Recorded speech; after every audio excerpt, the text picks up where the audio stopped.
Okay, so we're getting into exposition now, and you're going to need your LTW student workbook. And right now we are still working in a gathering of days. We are on the arrangement canon this week. And next week we'll be writing our essays for a gathering of days.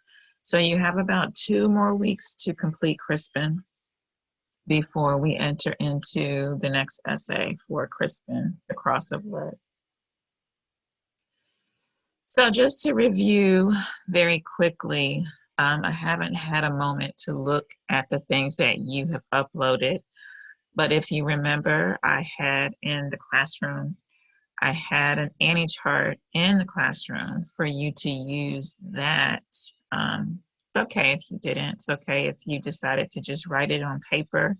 But somehow I wanted you to note the new reasons that you were able to collect from your new invention tool, Circumstance.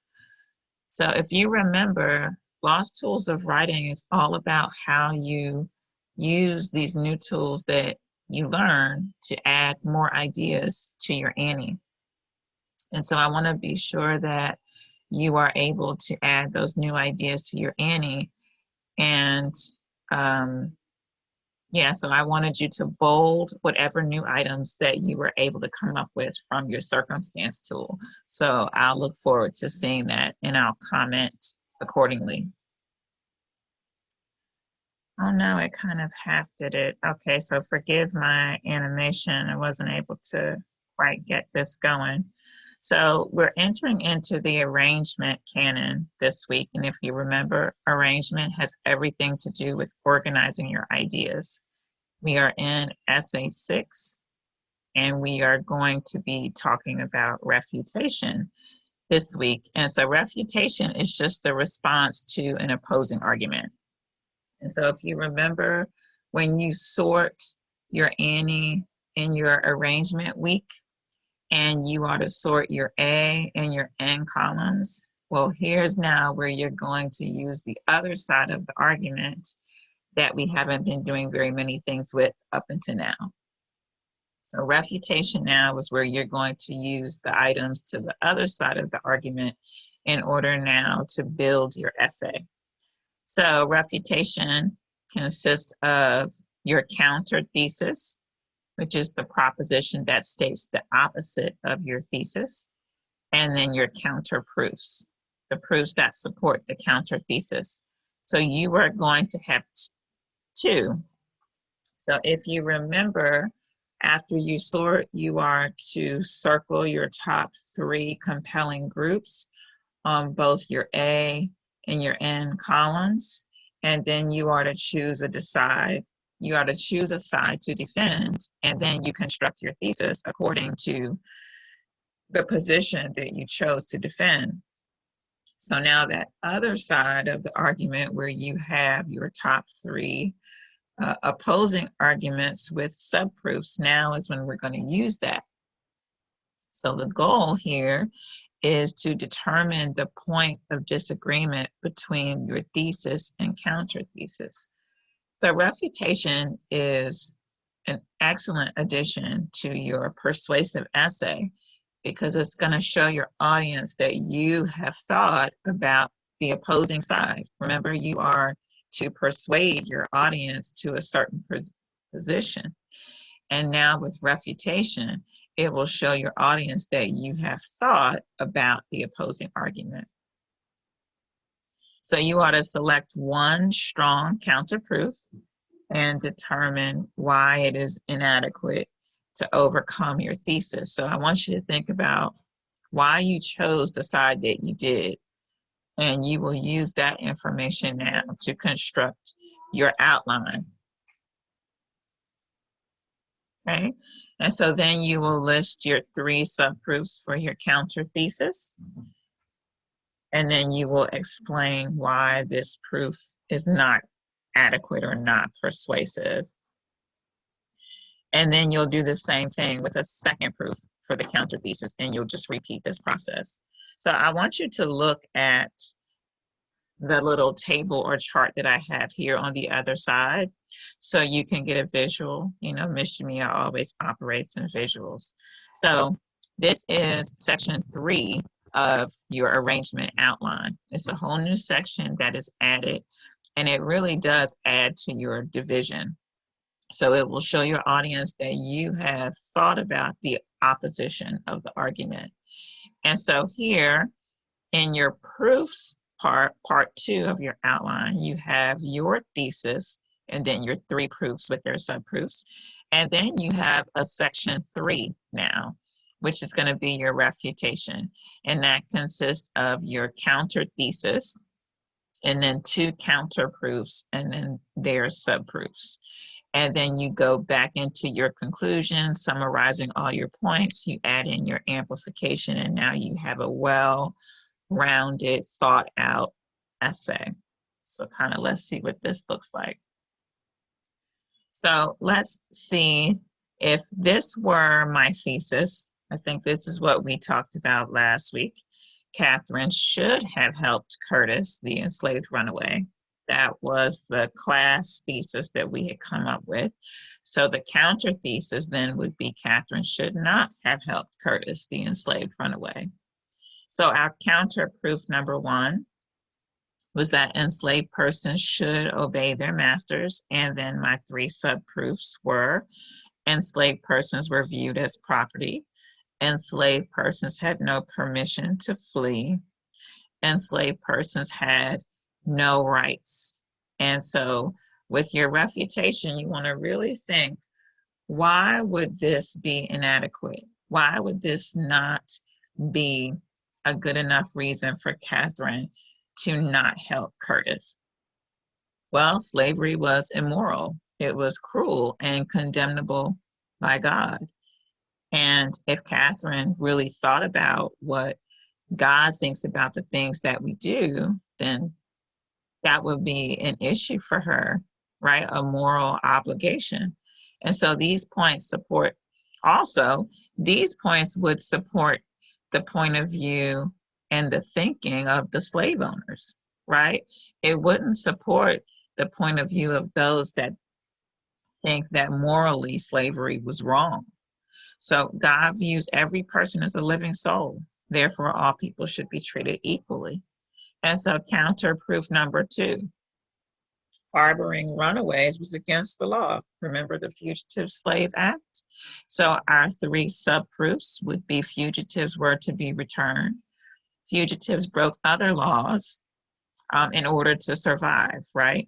So Curtis was stealing pies because he was hungry, and it could get her family and her in a lot of trouble. You know, you had people that were really fighting to keep slavery around.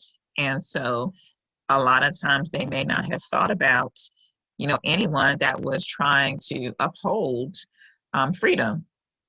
So she could have gotten herself or her family in a lot of trouble.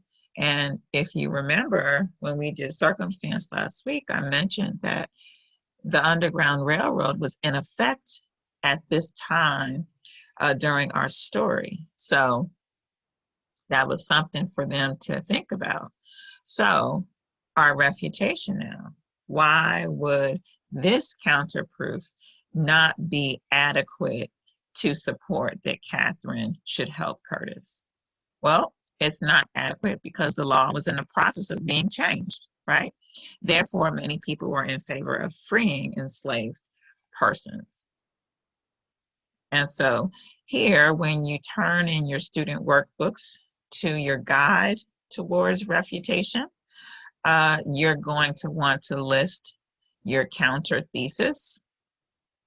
Then you're going to select one strong counter proof and determine why it's inadequate to overcome your thesis. Then you're going to list your 3 proofs for your counter thesis, explain why this proof is not adequate, not persuasive, and then choose a second proof for the counter thesis and repeat the process all over again, just like I have for you here.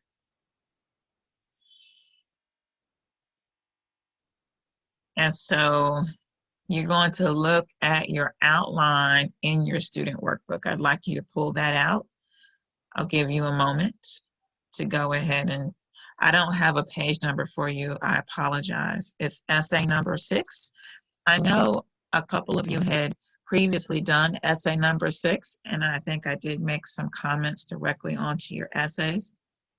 It looks like you were headed in the right direction for refutation, but it was incomplete. So what I would like to see is your full counter proofs. There should be 2, along with your subproofs and along with each support of why it's inadequate. So this is going to be a whole nother paragraph to your essay. Okay, so you should have that now. Take a look at it, and you'll see that section 3 is refutation. So what you'll be doing at home this week is you will sort your any, both your A and your N columns like we've been doing. You'll circle your top 3 in both columns.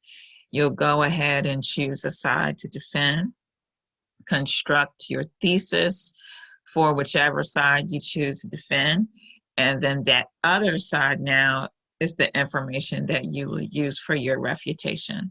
So you're going to generate your outline with your exordium, your amplification, your division, and our new tool now, your refutation.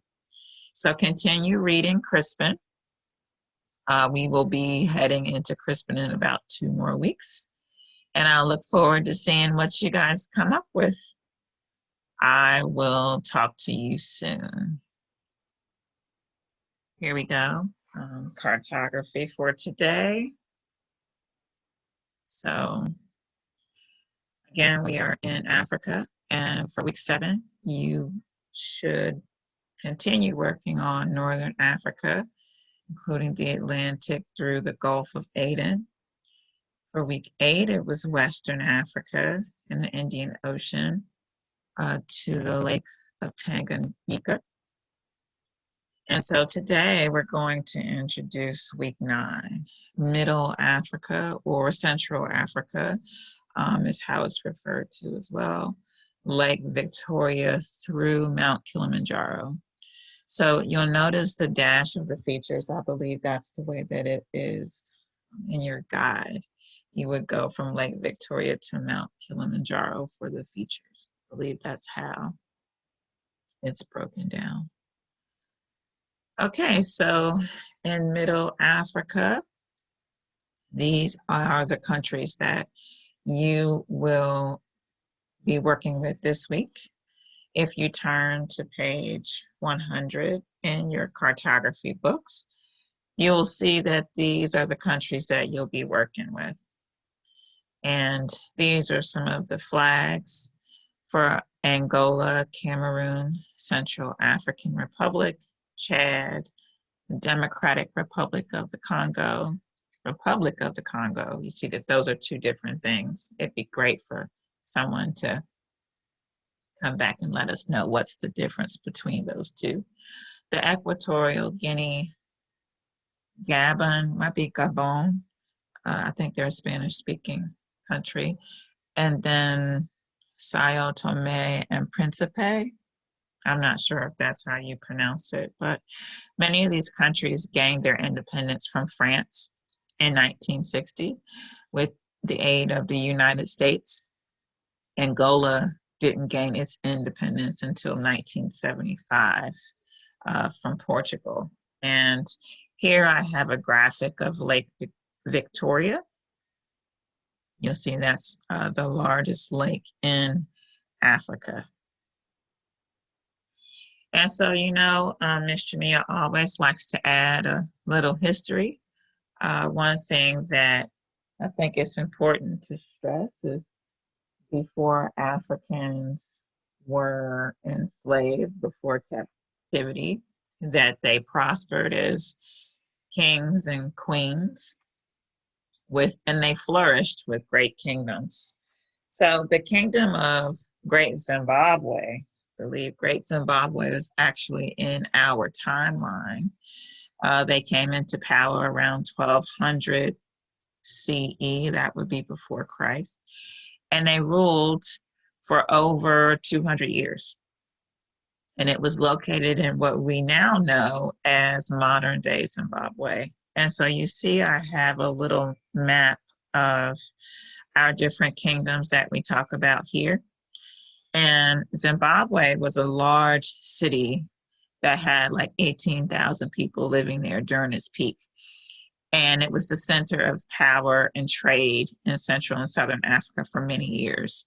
And today there's still some ancient architecture that you can go there and see. I have on the next slide something that's pretty well known that is pretty cool to look at. Then you had the Kingdom of Congo, and they rose to power right after Zimbabwe. They ruled a large area of Central Africa until 1914, when it became a colony of Portugal. And so you'll find in the timeline of Africa, especially Central Africa and North Africa, the Portuguese actually befriended the Africans because of trade. And they had this partnership of trade for quite some time until they were able to manipulate that partnership and then take advantage of them and start to enslave the Africans. And we'll see that this is kind of how the timeline goes. And so some rulers, most notably Manicongo Alfonso, he attempted to try to stop the slave trade, but he was unsuccessful. And so by the time the late 1800s came about, the kingdom was collapsing and the Portuguese took over it. And they were knee deep in the slave trade. Then you had the Kingdom of Luba. This kingdom was formed in 1585. It came right after Congo.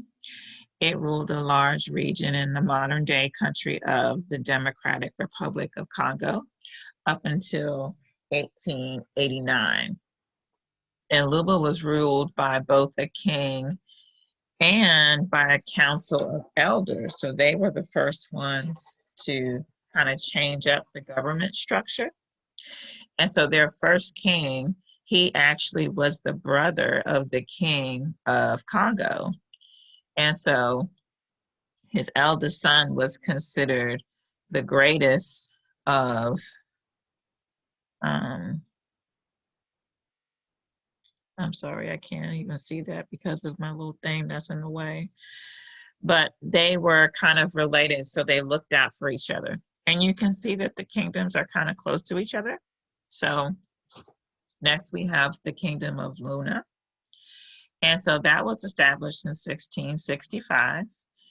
And the Lunda expanded to the east, and they conquered other tribes and gained territory. So if you remember when we talked about boundaries, that is how nations expand the boundaries of their territory.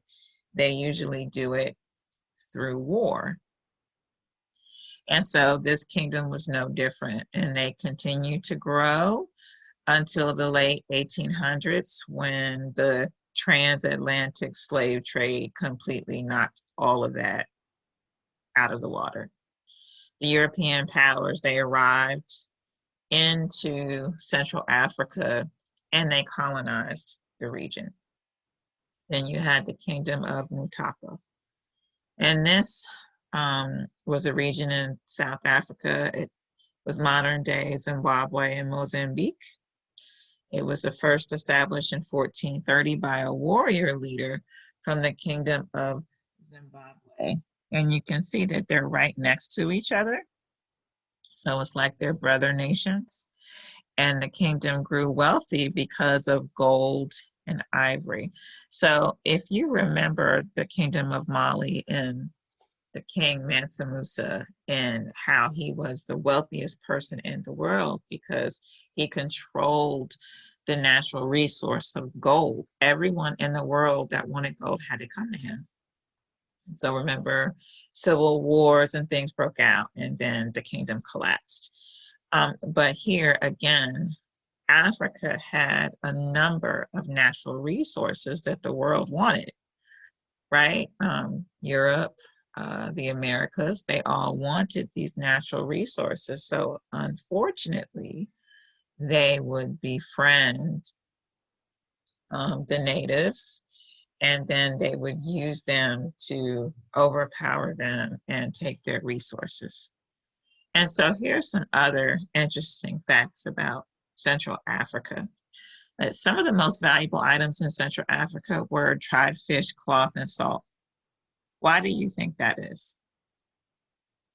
Right, because they could use those things to trade. So it's thought that Great Zimbabwe extended its trade network as far as China and the Middle East. Wouldn't that make sense? The world wanted the natural resources that Africa had to offer. And so it would be easy to double back and see where they were able to get these resources from. And the people of Central Africa mostly spoke the language of Bantu, and they have, I think it was over 2,000 languages, and I think I have something about that on the next slide. And so you've likely heard the languages of Swahili, right? Especially for those of you that know the movie Lion King. So a lot of the terms that we hear in Lion King were actually the Swahili language. And so here now we're looking at the history of Central Africa, the history, the culture, diversity, and inclusion. And so I wanted to start here. I think this is probably most of your favorite slides all the time that we look at a page like this is the food, right? So Central Africa, you know, very similar in diet to what we've learned about North Africa and Western Africa. Cassava, beans, peanuts, chickpeas, and plantain. All of these things are kind of the staple items of Central Africa. And I actually have a picture of some of these here. If you go to an African restaurant, generally they serve their dishes this way, where I think American cuisine, we kind of put it closer together. But the few times that I've visited an African restaurant, the salad is always put in the center. Your sauces are put on one section of your plate, and then your other items, your staple items, are put around the perimeter, and they're careful not to touch one another. So it'd be interesting to see kind of the thought process that goes behind that. I mean, I personally don't like my food items to touch either, so I appreciate that. And I certainly don't like them to touch my cold salad. So here, if you look at the slide at the bottom, Rwanda is one of the countries that we're studying for Central Africa. And Rwanda is well known for the famous genocide that happened as recently as 1994. And so a great movie based on a true story that might be something great for you to watch with your family is Hotel Rwanda. It tells the story of this genocide that happened in 1994. And so basically, you can certainly read this, but the short of it is that there were two tribes living in Rwanda. And Rwanda was the home to the Hutu and the Tutsi tribes. And after decades of violence, because the tribes would often have feuds, and they went back pretty far, they had a corrupted government. And so Rwanda's Hutu president and the leader of this political party, once they were assassinated, then everything just kind of went crazy. And in the aftermath, some of the extremist Hutus that it was kind of, they didn't mind kind of being martyrs for their tribe. And they were just looking to kill anyone in order to rise to power. But because the government didn't intervene and they chose sides, you end up now having corruption in the government and they are killing innocent families, children, men, women, and children. And there was a man who owned a hotel where he would try to rescue some of the refugees. And so this was 100 days of just slaughter. It was terrible. It was in the news. I remember it being in the news. And I have a couple friends that lived during this genocide. And, you know, they were able to get out. But, you know, what do you think something like that would do to you? You know, you're able to get out and you have people being murdered right next to you. I remember a story of one of my friends telling me how she had to kind of play dead because the militia had come into town and they were reviewing the dead bodies. And she had to kind of play dead in order to be able to get up and get out of there. Otherwise, they would have murdered her right there. Um, but yeah, it was one of the bloodiest massacres of the 20th century. And so if you're able, I would, Hotel Rwanda would be a great story for you to watch with your family and just discuss it. Okay, and so remember, um, I'll get to the housing in a moment. Let me take you over here to the Great Zimbabwe Great Enclosure. I think I mentioned this in the last slide that they have these beautiful architecture things that are still there from ancient Zimbabwe. Here, this is a stone, it was stone remains of a medieval city from Southeastern Asia. And it's composed of 3 parts, and including the Great Enclosure. So it was believed to be a storage facility, and this photographer was able to capture this amazing picture, aerial view of it. But yeah, it still stands today. And so these 3 pictures, I wanted to talk about the housing in Africa in general, and then the housing in the different parts of Africa that we're going to study. So here at the top, you see the extreme housing. This would be the housing of poverty.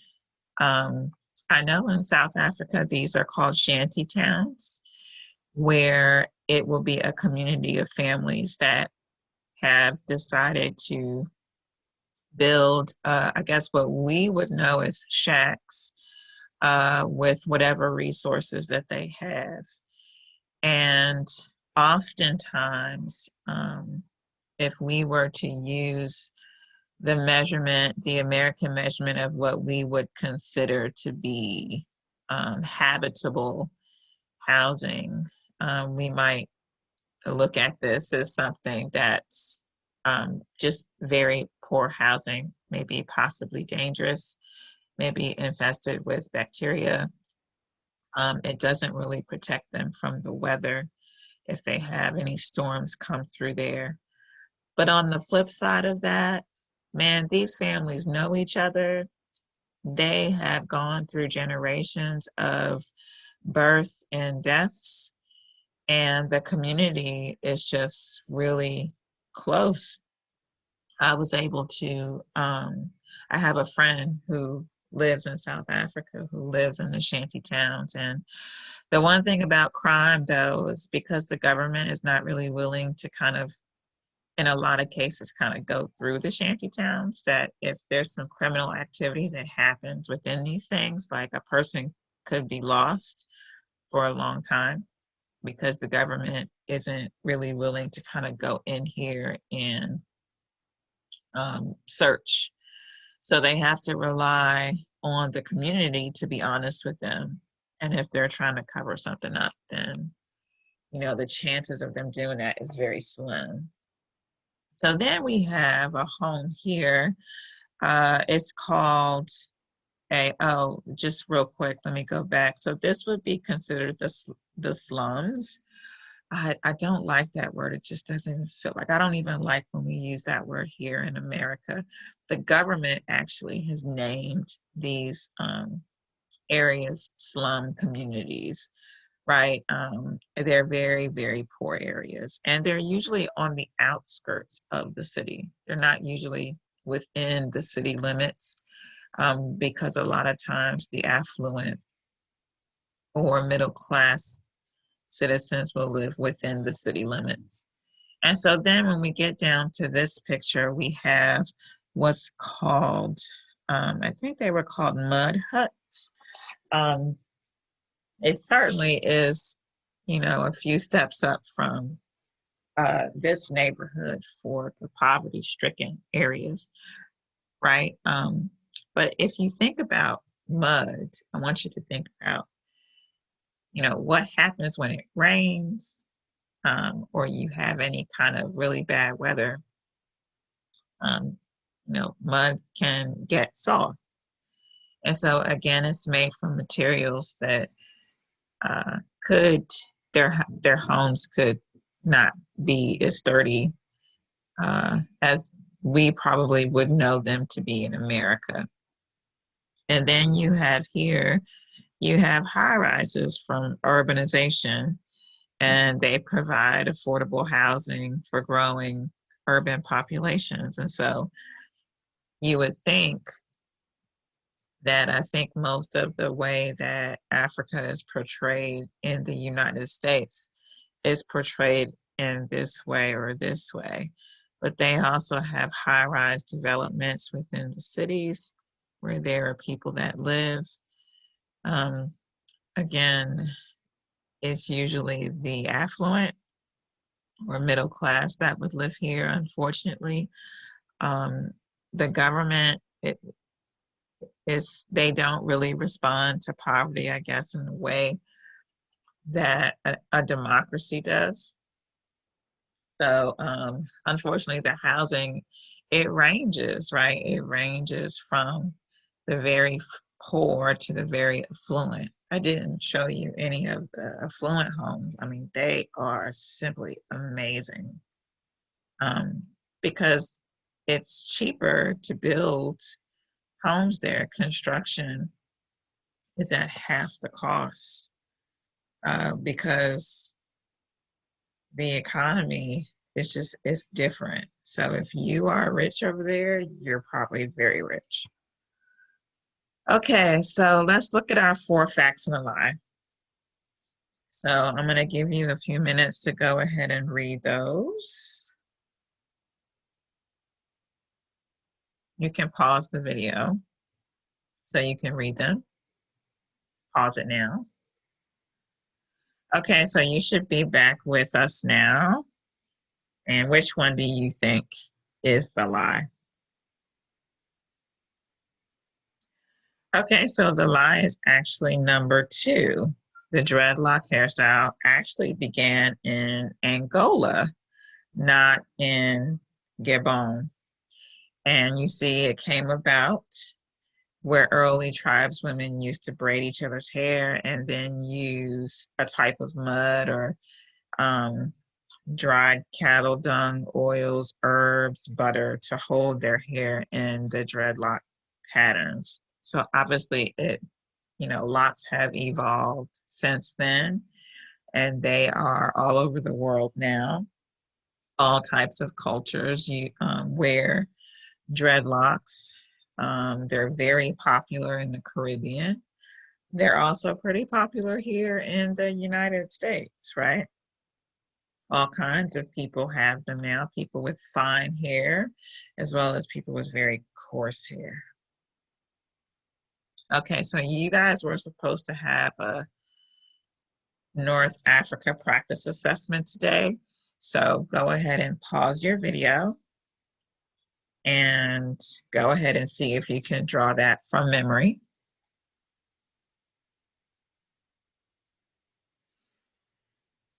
And so for this week, you will be working on Middle Africa and the features from Lake Victoria through to Mount Kilimanjaro, along with its capitals and features. So hopefully you learned a lot about Central Africa today, and I'm looking forward to seeing your map.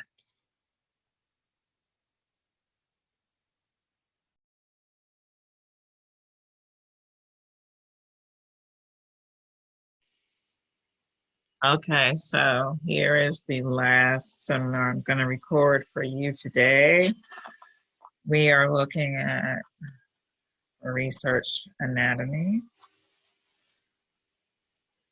Okay, so you would have reviewed the digestive system again. And so I am just going to allow the animation to go, and you read the definition and try to say the term.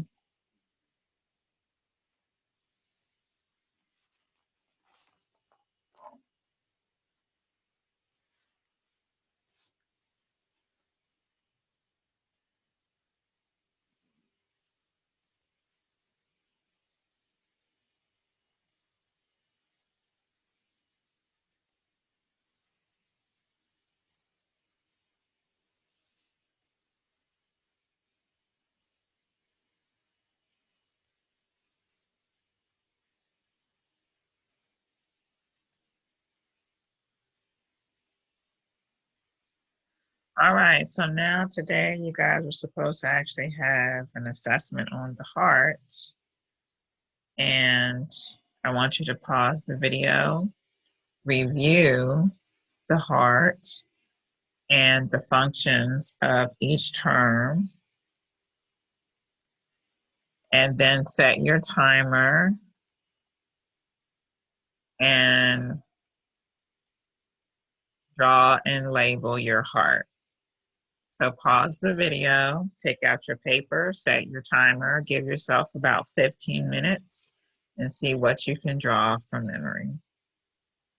Pause the video now.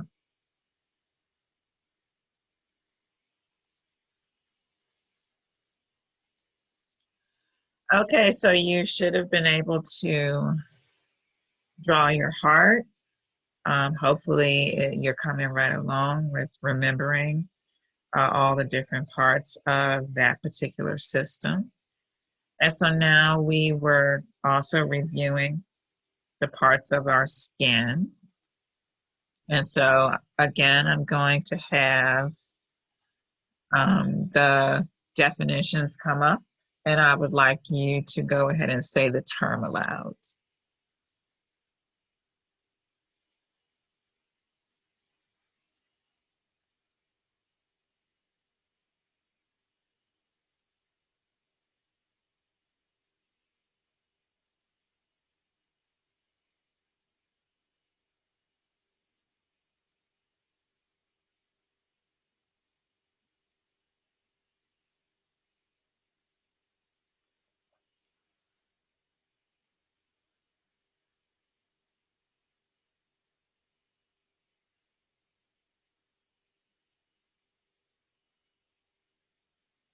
All right, so I put a video in the classroom. I was looking forward to us doing this together today.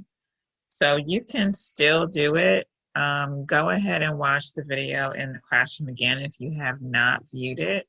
And here are the materials that you were going to need, because we were going to do a fun thing with fingerprints in class today. I'm so sad that we can't.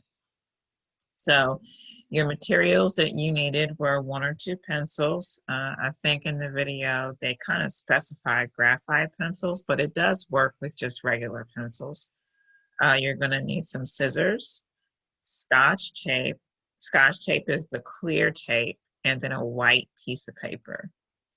And so what you're going to do is you're going to tear a piece of tape and set it aside face up, right? Because this is what you're going to use to actually make your fingerprint.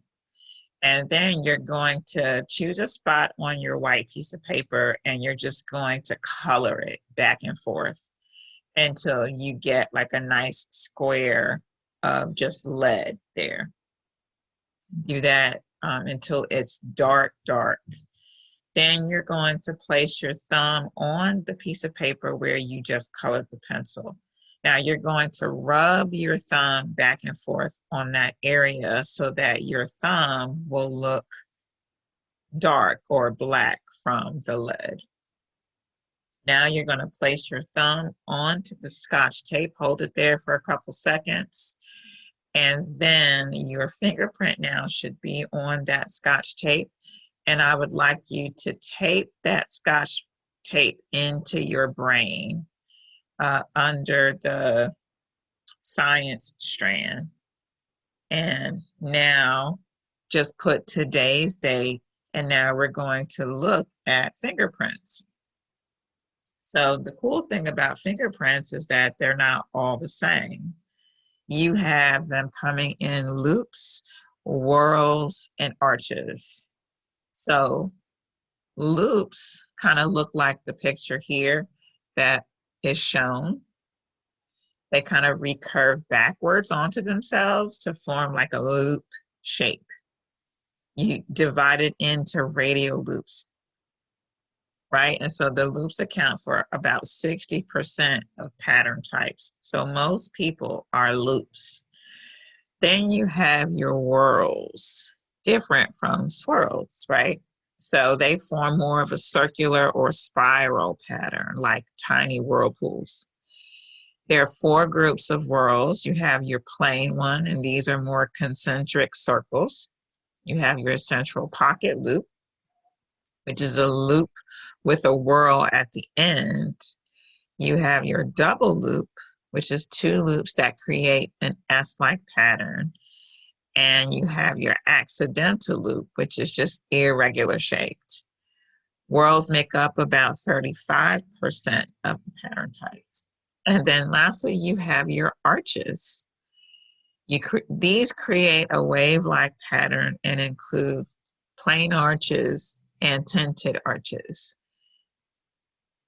And so I want you to label which one you are, and when we come back to class next week, you can let me know which one you are, or you can put it in the classroom under the video that I put and let us know what fingerprint you are. That would be kind of cool. Okay, so this week for research, you're going to be working on the skeleton. And we actually didn't have a lot to look at for our bio-digital skeleton. There wasn't a lot of stuff, like they have things broken down, like into the ribs or into the different parts of the legs. So maybe it's something that we can look at in class next week. But here, I have listed some questions for 5 common topics. So remember, second semester, we were really trying to hone in on the 5 common topics. When I send out your blue books, they're going to be based on the 5 common topics for each seminar. So I want you to start to get in the habit of really trying to understand the different questions that fall into the different categories. So you will be working on your skeleton this week. I don't have a video for you to watch for Mr. Binnock. Maybe I'll put one in the classroom for you guys to view. For some reason, his videos have been blocking my YouTube videos. I'm not able to upload videos when I include him in our videos for class. So I have to remember to pause our Zoom recording, watch the video, and then play, hit record back on our classroom stuff. So my apologies. I'll try to put one in the classroom for you guys to view if he has one about the skeleton.